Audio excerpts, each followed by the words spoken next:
à la position déséquilibrée de certains pays extraterritoriaux à long terme sur les questions du Moyen-Orient.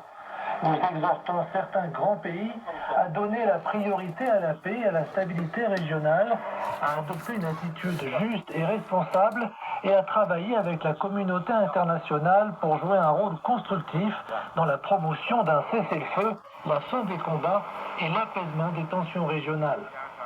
Le conflit à Gaza dure depuis 2 ans et la catastrophe humanitaire qu'il a provoquée est choquante et sans précédent.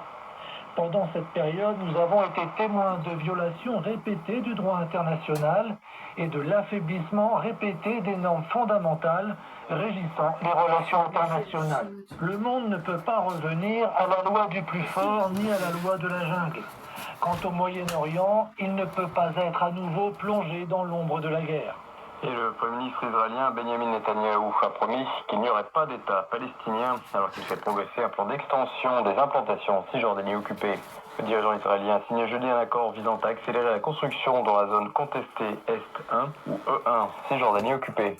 Ce projet de développement, qui comprend 3400 nouveaux logements pour les colons israéliens, occupera une grande partie de la Cisjordanie de Jérusalem-Est, tout en reliant plusieurs milliers d'implantations israéliennes dans la région.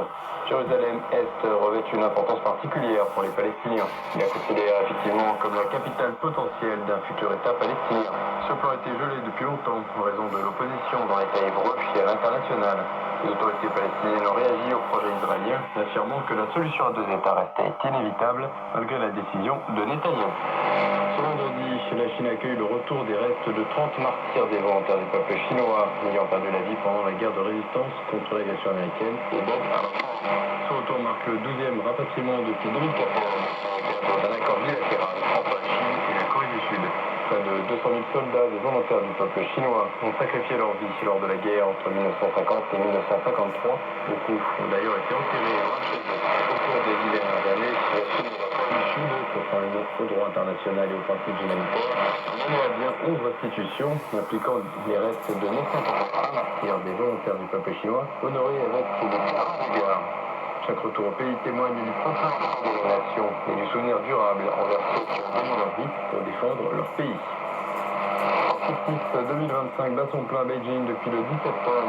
Avec des participants étrangers, une compagnie aérienne algérienne prépare ce grand rendez-vous des services. Son objectif, mettre en avant son savoir-faire et saisir les opportunités du métro chinois. À Beijing, les parlements accueillent cette semaine des centaines d'acteurs venus des 4 coins du monde. Parmi eux, une agence aérienne algérienne attire l'attention par sa présence, symbole de son ambition d'élargir ses horizons et de